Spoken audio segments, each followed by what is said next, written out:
Um, Content, okay. Okay, are we live, Julie? Yes, we're live. We are live. Okay, good afternoon, everyone. Welcome to the meeting of the Environment Subcommittee. We do have an ambitious agenda. We'll get through as much of it as we can, and then our next meeting, we need to wrap up at 2 o'clock. Then our next meeting will be 8 a.m. tomorrow, and that's in addition to the regular Wednesday after hearings meeting. So we'll be busy this week. So for today, what we're going to do is we're going to talk about BEPS again, HB 49. There have been updates to the amendments, and I know Delegate Foley has a proposed amendment that we'll consider. Then we'll go to HB 747, where we left off last week with amendments that had been moved.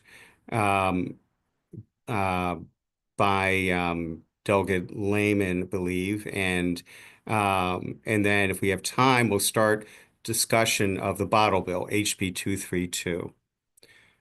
So, any questions from subcommittee members before we jump into HB 499 for HB 49? Okay. All right. Well, Kristen, thank you for all of the work that you've been doing on this and other bills. If you could bring up the current reprint for HB 49, and we'll walk through the proposed new changes.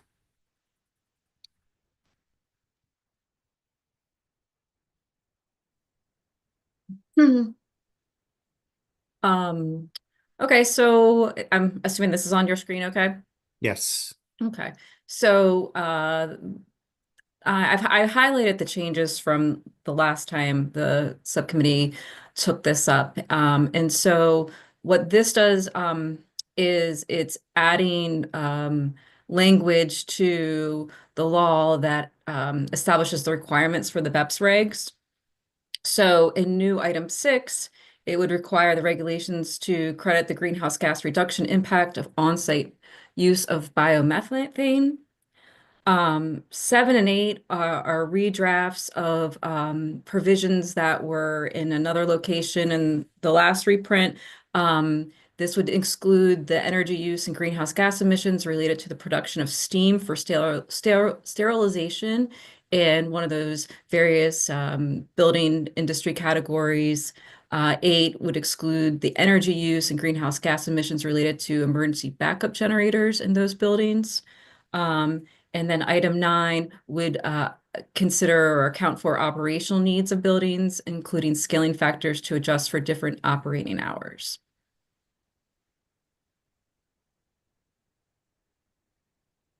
So before we move on to others, any questions from subcommittee members? Delegate Foley. Thank you, Mr. Chair. So, Kristen, could you explain number 9, operational needs, including scaling factors to adjust for different operating hours? What does that mean? Yeah, so that was a suggestion that was given to us by the retailers, just to account that there's operational needs for businesses that have different operating hours. And the example would be that a 24-hour warehouse would be held to the same standards as, for example, a warehouse that only operates for 12 hours per day.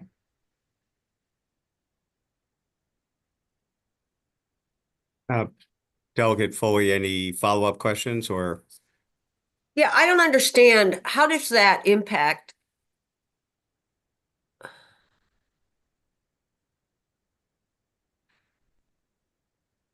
Oh, these are energy use intensity standards. Okay, I get it. All right, thank you.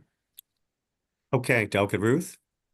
Thank you, Mr. Chair. I just wanted to say I appreciate the way the steam and backup generator exemptions are drafted here, and it's definitely much better. Thank you.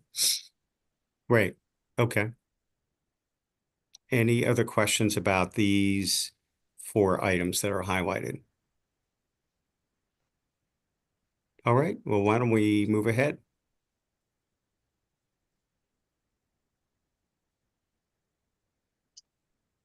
So this highlight language is tightening up the exemptions for areas that are designed, built, and operated as a permanent sensitive compartmented information facility and is operated by one of those federal agencies or the state.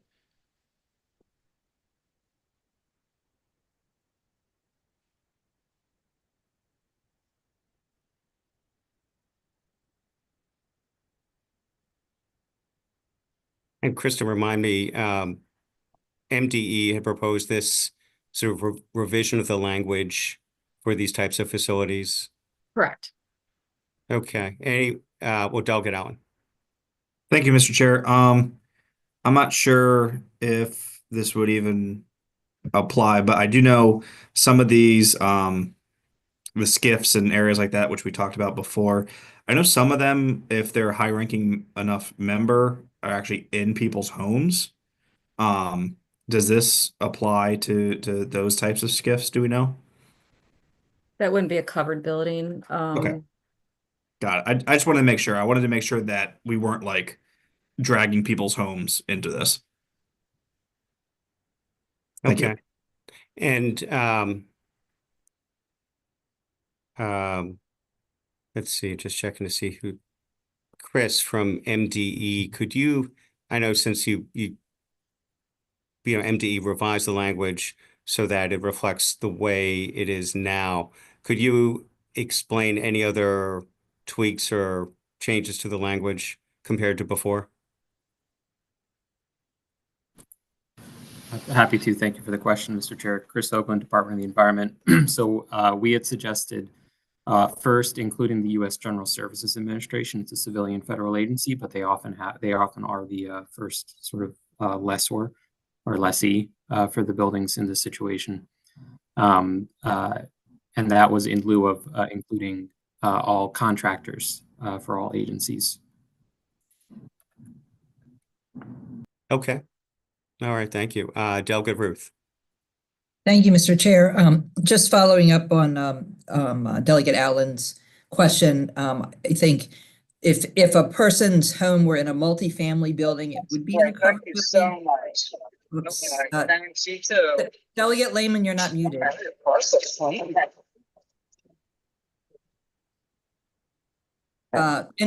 Anyway, so but I think, and just below what's here, where it gets down to number 2, the tenant or occupant does not provide energy use information to the owner of a covered building due to concerns about the confidentiality of the building's secure area. I think that would basically mean that they wouldn't have to report anything, because it's security concerns. So I think that would address Delegate Allen's concern also.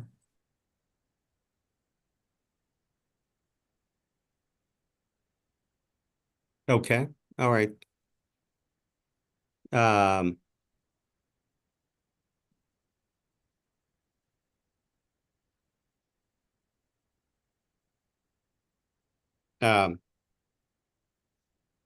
Okay. Any other questions about this language?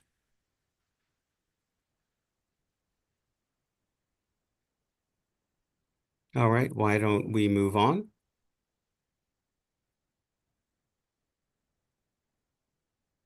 On Roman 9, this deals with the one-time timeline flexibility waiver, and it's adding language to clarify that the waivers would not be specific to individual items of equipment, and it clarifies that the waivers would not last beyond 2029.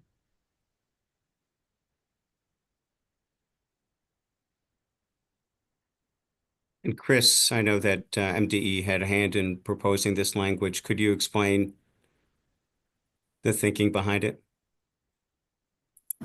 Sure. This was to clarify, consistent with the requirement below, that the projects under the waiver would have to occur by 2040, that the waivers would be leading up to the date of the project and no later than 2039, rather than the waivers exempting buildings beyond 2040. Okay. And let's see, the language, can't remember if it was in there already, but makes clear that it was equipment installed before 2025. Is that right? But that was clarifying language added. Yeah. Okay. Delegate Morgan. Thank you, Michelle. Am I reading, did you say 2029 and it reads 2039, or is 2039 supposed to be 2039? It's supposed to be 2039. Maybe I Okay. missed, but 2039 as it's written is the date. Thank you. Mhm.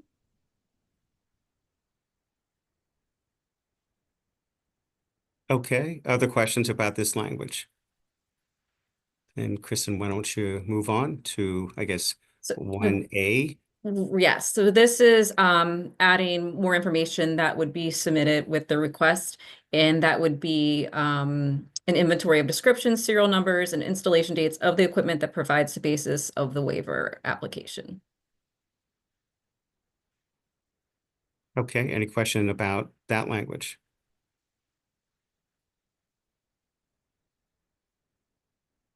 Okay, why don't we go on to the next?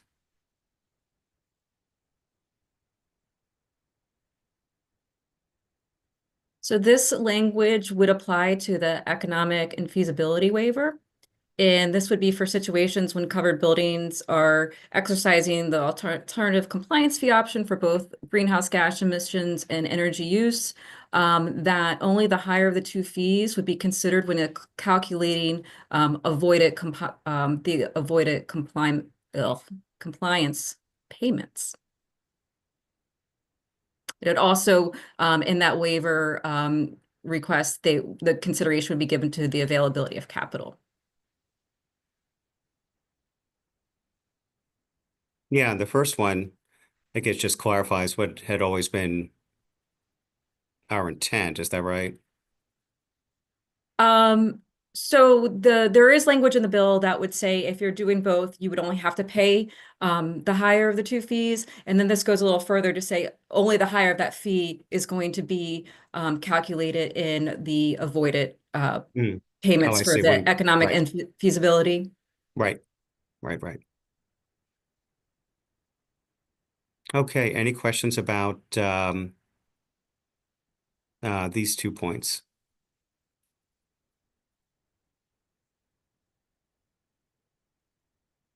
Okay, why don't you move on to the next? And this is tightening up language relating to delayed enforcement. The last reprint at the last meeting was delaying the alternative compliance payments to 2032. However, there was concern if you didn't allow alternative compliance payments that you would then potentially have a building that would be in violation of the regs. So this is now saying beginning in 2032, the department may impose the alternative compliance fees and would be allowed to impose and collect penalties. So it's delaying, the ability to impose any penalty on a building that's not yet in compliance until 2032.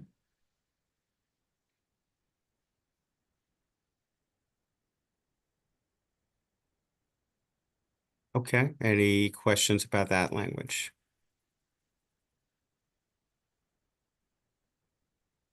No, seeing none, let's move on to the next. This is the double drafted portion of the bill.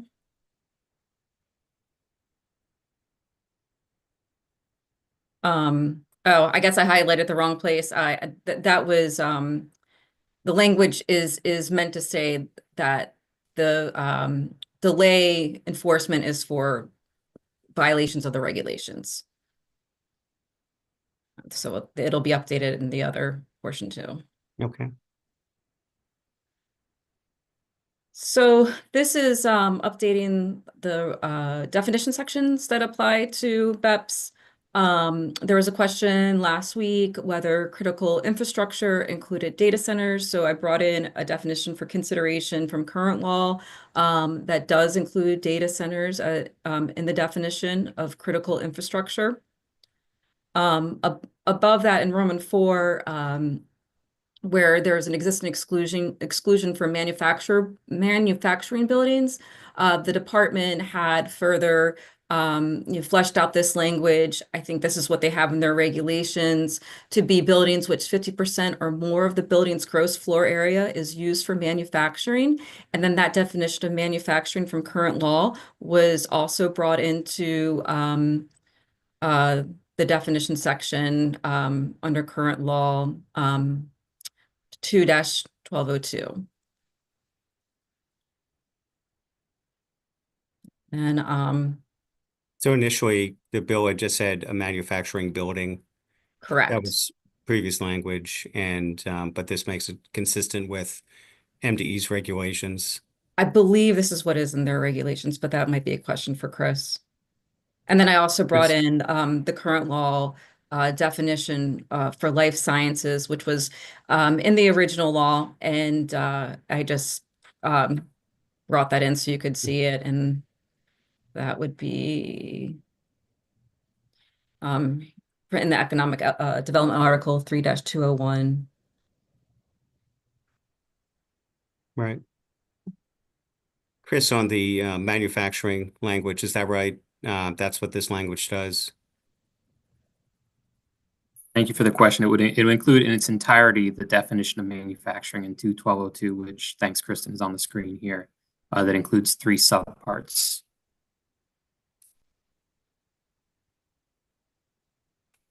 Okay. Delegate Ruth. Thank you, Mr. Chair. And I continue to have concerns about hospitals being exempted from covered buildings. I really have concerns about any blanket exemptions from covered buildings. And I had a really great conversation with Natasha about an hour ago. And I really appreciate that they were flexible in terms of the steam and the backup generator and making sure that that got drafted in a very carefully tailored way. She said that exempting hospitals, I believe, and she may want to come on and address this as well. I'm happy to ask her to address this, but she said that they're not trying to exempt all health buildings, just hospitals. However, from my perspective, when we exempt any category of buildings, and I don't want to pick on hospitals because they are very important, but just in general, when we exempt any category of buildings completely, then there's really no incentive for them to try to improve their emissions or their energy use. And so one of the things that I had asked her, and obviously it was too short a time to for her to be able to get an answer on this. But if instead of exempting them from covered buildings, could we put them up above where we have the SCIFs to exempt them from the EUI? And it was too short a time for her to be able to get an answer. But Natasha, can I ask Natasha if she wanted to speak? Sure. Yes, and thank you, Delegate. I do appreciate the conversation we were able to have earlier today. I will say the language that is in this bill, in the reprint here, really does meet our needs, and we made sure it was as narrowly tailored as possible so that it didn't include, our office buildings or say imaging centers. Is very limited to hospitals. We also find that it's very clean to use the term hospitals as they're, a very specific building type in the Energy Star portfolio manager, that is the reporting vehicle. We also have concerns. I'm not exactly familiar with all the specifics of the SNFs, as they're called, I believe. But it's not easy to say that, we should just be treated the same. We each have our own, unique needs. And my understanding is that they're only exempt from the EUIs and not the other side of the BEP standard. So as Delegate Ruth said, I didn't have much time to go, deeply into what she raised, but we do really appreciate the language as it is in the bill right now. And that we do think it is very narrowly tailored, and hospitals are always trying, to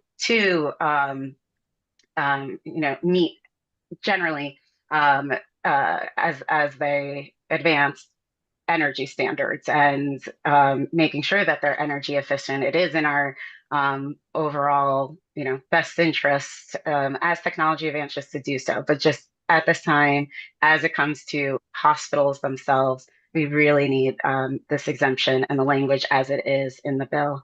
And I do again thank Delegate Ruth for reaching out to share that she would be raising this. Thank you. And I appreciate that. My concern about exempting from the EUI would mean you wouldn't have to deal with any of that. But by not having to meet the direct emission standards, you could, for example, replace a gas furnace with a gas furnace.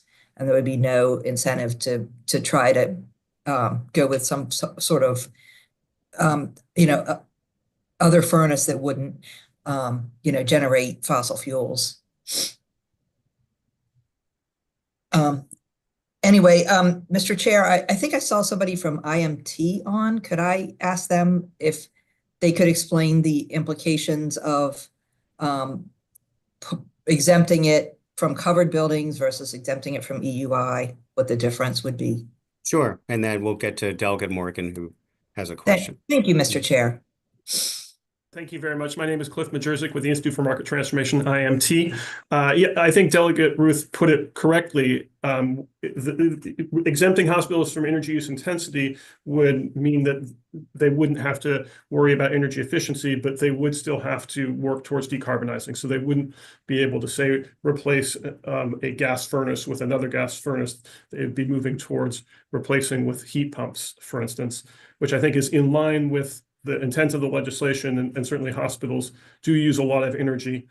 We have also suggested some additional flexibility mechanisms that could be provided to hospitals, but I think what Delegate Ruth has suggested is an excellent one. Thank you. Thank you, Mr. Chair. Okay, Delegate Morgan. Thank you, Mr. Chair. I want to make sure I got a couple of things clear in my head. First of all, let's looking at AI facilities. Is an AI facility considered to be a critical manufacturing facility?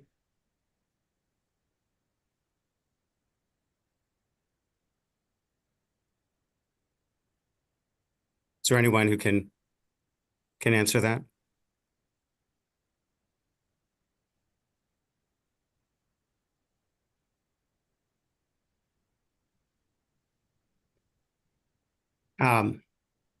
Chris?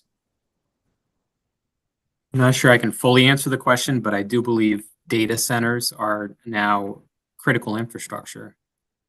So they would qualify under the critical infrastructure reference here. And so anywhere that critical infrastructure would be addressed in the bill, it would apply to data centers. Do you feel you can put those words in there specifically? Data centers is a part of the definition of critical infrastructure that was added to the bill. Okay. And I'll show you. Although it does, so here, the public utilities article has a definition of critical infrastructure, and the data center, it cross-references to a term that's defined in the tax general article that relates to sales and use tax exemptions for data centers. Okay, thank you. Now, the other part of the question, I don't know if we've gotten to it yet, is cannabis facility agriculture and exempted also? I'd ask that question to the department. They can further expand, but they have not received an exemption request for a cannabis facility. And I guess the way that would be evaluated is if it would fall under, I'm not sure it would fall under as agriculture.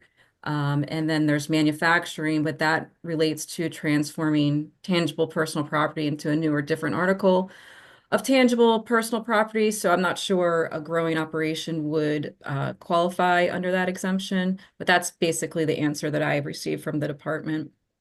Okay, thank you.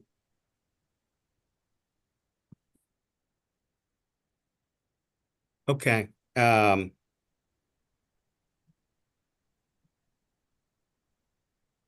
Kristen, you want to continue with the changes? No, Mr. Chair, I think we've gone through all the changes. Okay. Delegate Foley.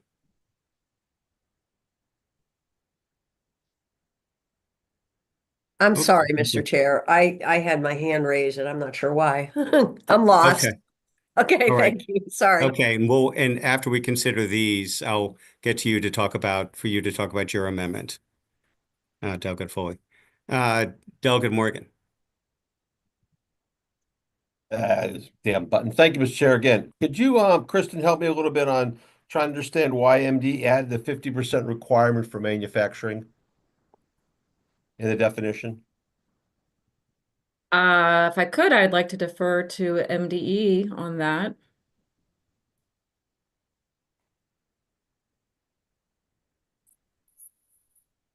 Thank you for the question. This is If we- consistent with, Go ahead. this is consistent with this practice where we have to determine to what extent does manufacturing activity occurring in a building make that building a manufacturing building. This would be consistent with other classifications where once the majority of the use of the space is for that particular purpose, then that is that type of building. If there are many different uses of a building, then it would be a multi-use building that then is evaluated according to the standards for the different types of uses within that building. And just as a refresher, there are 80 some odd categories of buildings, each of which have their own standards. Okay, thank you. Okay. So these are the proposed new amendments. Now, it was just brought to my attention. Kristen, could you go back up to the SCIF language?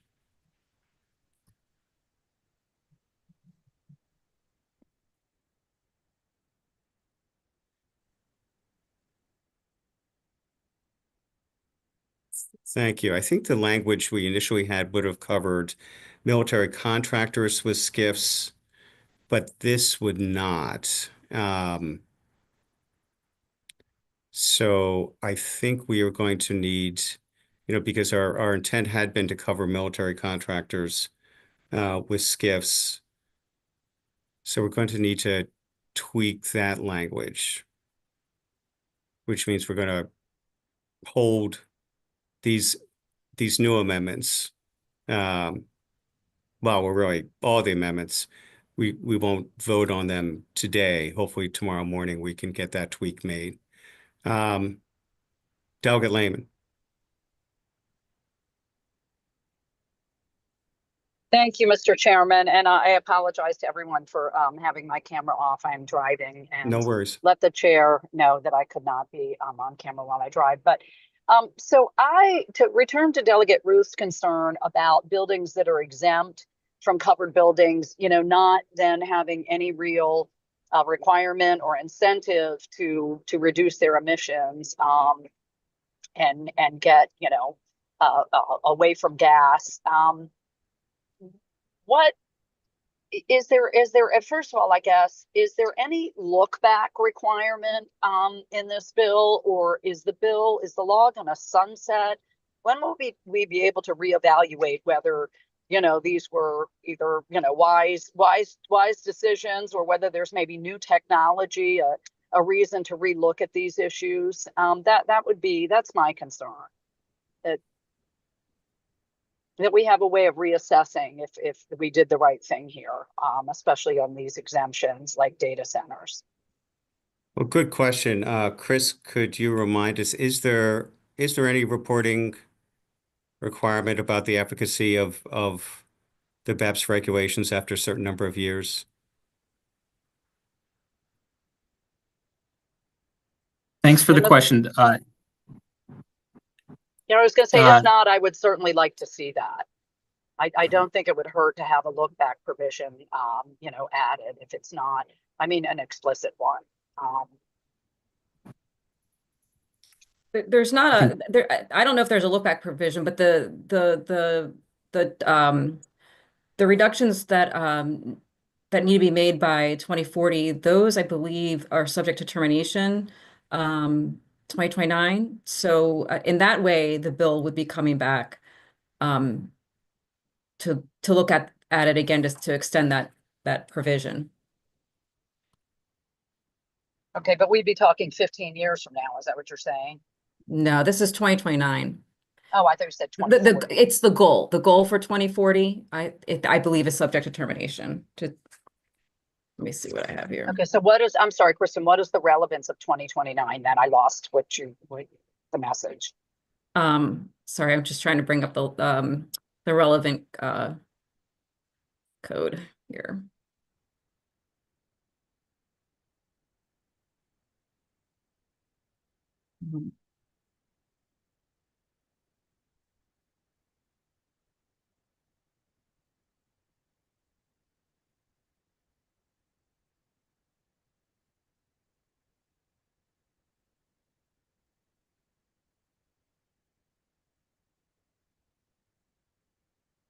Okay, so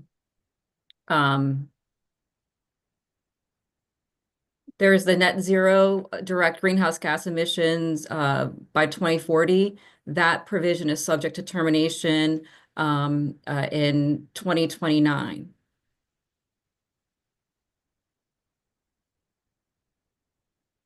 Okay, so So- 2029 then is what you're saying would be the soonest we would sort of relook at these, at these, any of these issues like exempt buildings?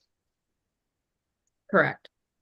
Yeah, presumably, as part of any consideration of reauthorizing the 2040 goal of no direct emissions, there would be review of what's been accomplished so far. I think that's the thinking about that. Okay, so we're talking more like 5 years, correct? Mm-hmm. Okay, that's much better than 15. Okay, thank you. That's all for me. Thank you. Sure. Okay, Delegate Foley. Thank you, Mr. Chair. So, Kristen, just to be clear, we are now taking data centers out of covered buildings. Is that right?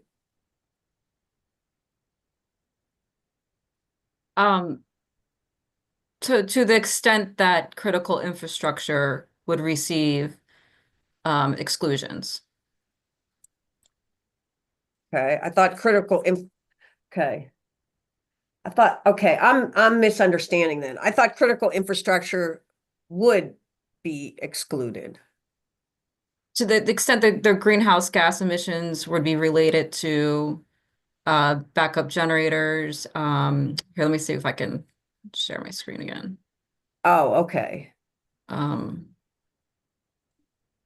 on. I'm getting confused about these exclusions because they show Mhm. like the definitions show up in several parts of the bill. So Yeah. that's why I'm getting confused. So here, these are the provisions that apply to the various categories, including critical infrastructure.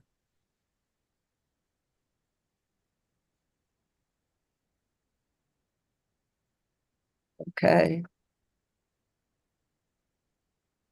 Items 7 and 8. Okay. So this is a really dumb question, but we have two categories of buildings that aren't covered. One for energy use and one for carbon emissions. Actually, I'm sorry, I think I missed because that language actually I don't think didn't that track here. No, you're talking correct. about. That I, so the current law has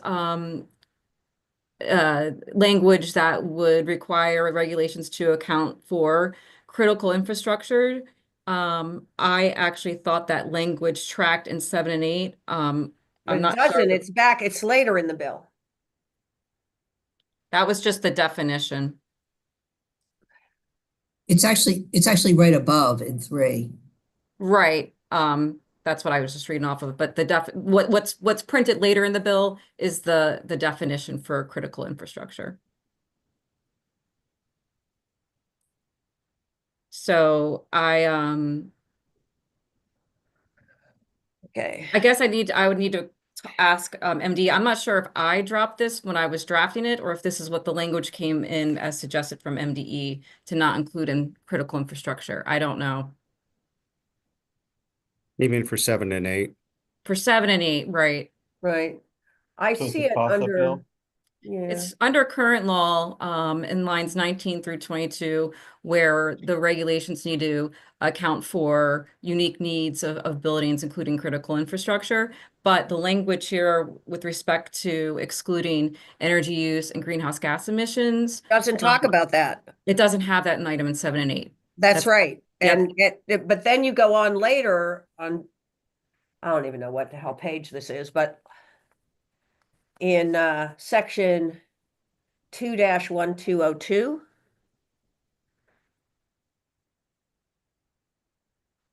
Looks like it's page 5. Extended. Right? Then you talk about critical infrastructure as the meaning stated in section 1-101 of the This is Public the Utilities right. article. That's the definition.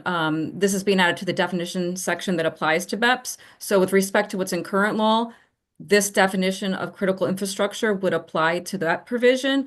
But as you noted, that language was not brought into the new language under in 7 and 8, which again, I'm not sure if that was my drafting error or if the department was deliberate in excluding critical infrastructure from this line of building categories. Chris, Okay, could I but ask I'm you? looking at a covered building, okay, in that same section where it talks about, that defines critical infrastructure. Mm-hmm. Okay. It's preceded by number 2 that says covered building does not include, and it makes the list, right? And it includes that critical infrastructure language. No, so Yes, critical yes, it infrastructure does. is Yeah. critical infrastructure is being added as a definition. It's not being added as an exclusion under covered. That's subsection E2 is covered building does not include. Subsection F would be adding a definition for critical infrastructure. So it's just stuck in there? It's just like E, F, G. So and then you have another definition. It's the definition section. So they follow. Okay, I think that's incredibly confusing because I read that to mean that it was because it succeeded that covered buildings means a building that and then it lists exclusions. This is a new provision though, under that section. I a new understand, subsection. but it says covered building does not include hospitals also listed there. Hospital's part of that. So if you look at paragraph 2, Roman I through Roman 5, that's all part of the covered building does not include language. Yeah, Well, but it doesn't follow because E is covered building means a building that. Yep, and that's all goes to E. So when we get to critical infrastructure, we're no longer in subsection E. We're in subsection F. They yeah, I don't, mean, that's not lead-in language. Delegate Foley, I can understand the confusion. It's just that there are a number of definitions in that 2-1601.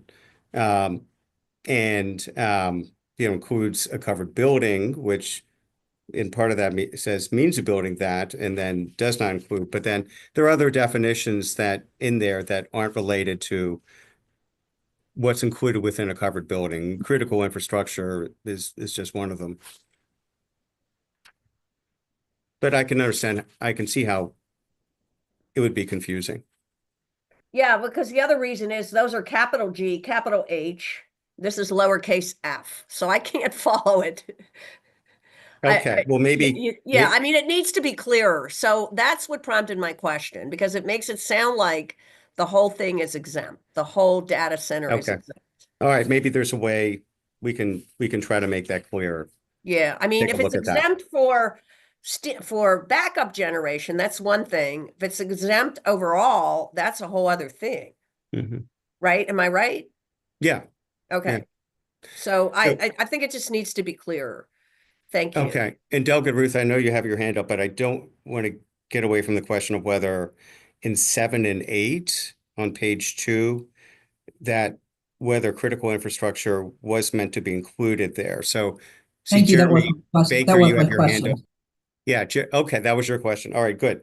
Jeremy, you have your hand up. Maybe if you could help on that item. Thank you, Mr. Chair. I think when Kristen and I were passing drafts back and forth, that there 7 and 8 actually both under one of the versions both referred to steam sterilization, and critical infrastructure, specifically data centers, do not have steam sterilization. And so I think when that correction was made, that critical infrastructure, and again, this is sort of on the reprint, not necessarily MDE's position, but under 8, critical infrastructure could or should be included for backup generators, but not steam sterilization under 7. Okay, well, that would I make can sense. update that before tomorrow. Okay, so we'll make that. I dropped it by update. mistake. Yeah. Okay. No, a lot of moving parts in this bill, so understandable if something could be left out. So in addition to making that correction on skiffs, we'll do that.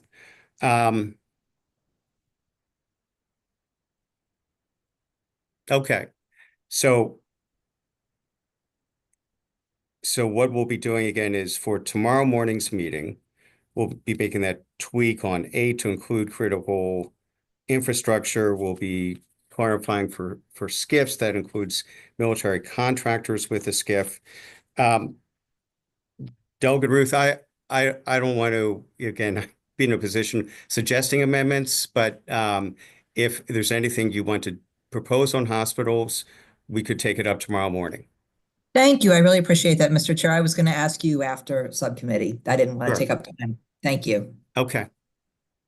But now I want to turn things over to Delegate Foley, who has a separate amendment dealing with Montgomery County. So Delegate Foley, could you take the floor?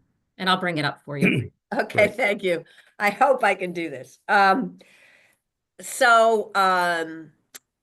This is not just Montgomery County, but it affects Montgomery County right away because Montgomery County is the only county that has BEP regulations currently, its own BEP regulations. And there is a section of the bill. Let me see if I can find it. That talks about, you'll recall, that talks about MDE will look at county BEP regulations, any county BEP regulations that are adopted, and see if they meet the stringency requirements or have the same stringency requirements as the state regulations. I think I have that right.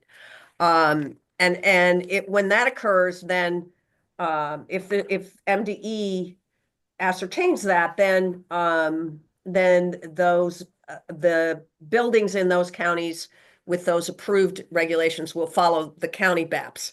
So essentially, the way I look at it is that county has BEPs, state has BEPs, state measures, MDE looks at it and decides whether or not they meet the stringency requirements, the county regs meet the stringency requirements. If they do, then in effect, the county BEPs become the state BEPs in that county. I think I have that right. So there is a provision that says that if there is a violation of the, for lack of a better term, I'm trying to find the language here. If there's a non-compliance or a violation, if there was language that said a covered building shall comply with the statewide program adopted under this section, meaning that the county regs, if it is not in compliance with the county or, no, I'm sorry, that if it's not in compliance with the county or municipal standards certified by the department, then that covered building has to go into the state regulation regimen. And part of the problem with that is that in Montgomery County, for example, the regs are different. And one of the differences is that it applies to 25,000 square foot buildings instead of 35,000 square foot buildings. So you could get in a position where they may not be in compliance in Montgomery County, and then all of a sudden they would have to adhere to the BEPs that cover 35,000 square foot buildings. That's an example. So in talking with Montgomery County, you know, they said that that once, if the better alternative would be to allow the county with the certified BEPs, they have to be certified, to establish alternative compliance pathways and impose and collect alternative compliant fees in the same amount as allowed by the department. So it would be the same enforcement actions of the department, but they wouldn't be on of MDE, but they wouldn't be on the statewide BEPs. They'd stay on the county BEPs. And that's basically what this language says.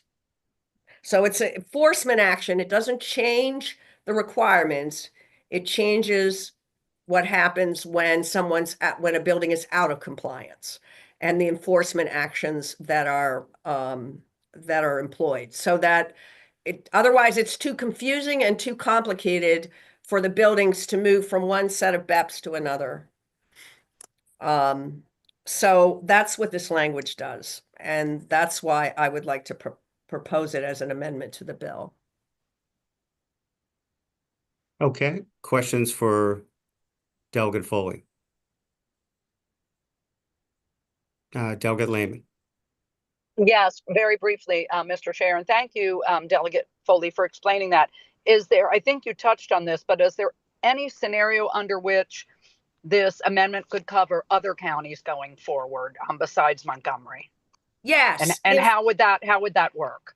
Well, it would be if any county whose BEPS, any county that adopts its own set of BEPS, okay, and then those BEPS, those sets, that county or municipality, by the way, if those BEPS are deemed as stringent under as the statewide BEPS by MDE, so MDE looks at them and says, yeah, these comply, or these get us to where we need to be, then it would apply to any county that met that criteria. So any county that subsequently implemented its own BEPS, it would apply to them. Great. That's what I was hoping you would say. Thank you for explaining that. Okay, Thank you, Mr. Chair. That's all. Thank you. Sure. Delegate Ruth? Thank you, Mr. Chair. Just if the intent was for this to include municipalities, it doesn't. It just says a county administering a building energy performance standard. Mr. Chair, if I could explain that. Yeah, So I'm gonna have Kristen explain that because that's a good point, Delegate Ruth, but I'm not yeah, sure. and so the language in the updated reprint just refers to county programs. When the department originally drafted this section, they included a county or city, and just from drafting, conventions, I updated that to municipality. But when they were referring to city, they really were just referring to Baltimore City, which is considered a county in the environment article. So it's just talking about county programs. So essentially, you're talking about county and Baltimore City, right? Correct. Okay, thank you. Thank you, Delegate Ruth. Okay. And Delegate Foley, it's your intention here, in addition to giving authority to the county to impose and collect alternative compliance fees in the same manner allowed by the department, that that buildings that are not in compliance with the county BEPS would be subject to these alternative compliance fees, and you're saying remain within the county program, not default to the state. Right, exactly, yes. Okay.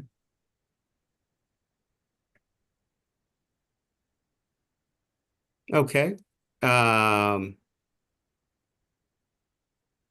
Any other questions about Delegate Foley's? Oh, Delegate Lehman, do you have another question?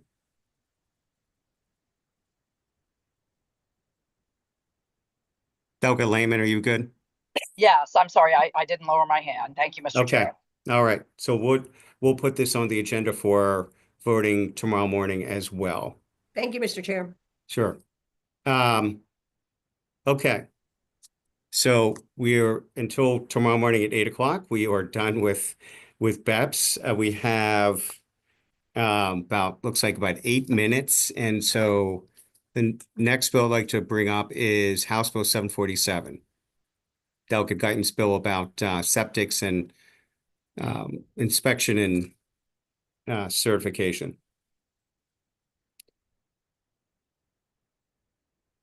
So at our last meeting, again, Delegate Guyton had, I guess there were two sets of amendments. One was jumping to the second one first. There were more technical ones. Oh, I can bring that one up. Okay.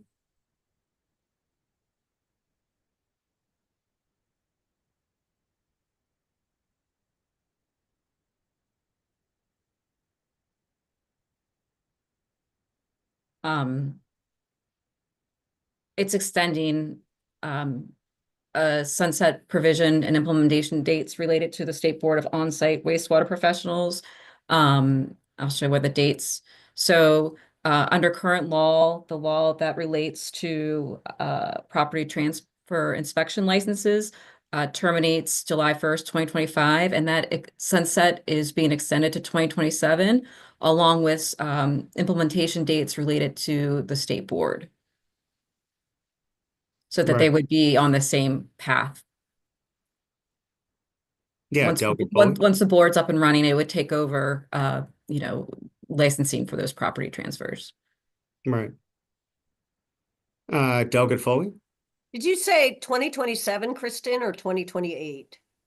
So there's different dates here. So in section 6 of the chapter law, that relates Oh, I to, see. yeah, and so that was to sunset in 2025, and that's being delayed by 2 years to 2027. And so then there's implementation dates that are related to licensing by the state board, and those are being pushed out by 2 years as well. So there's different dates that apply to different provisions. Okay, thank you.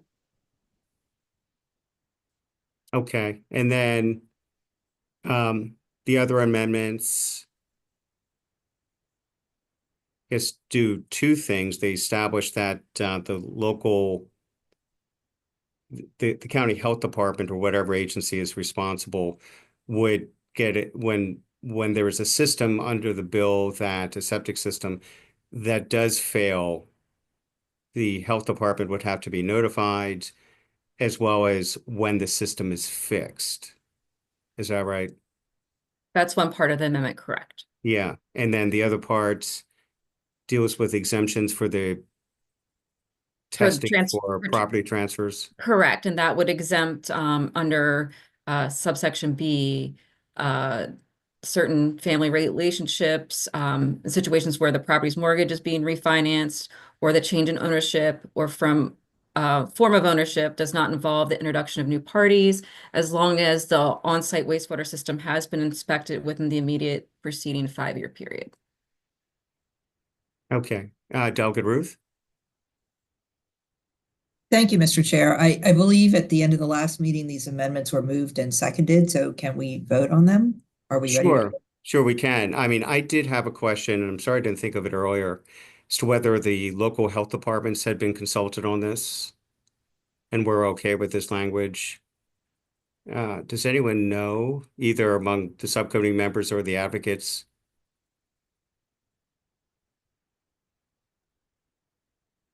Since that does create a new reporting, requirement, and, with the local health departments, and typically when things like that happen, they do weigh in.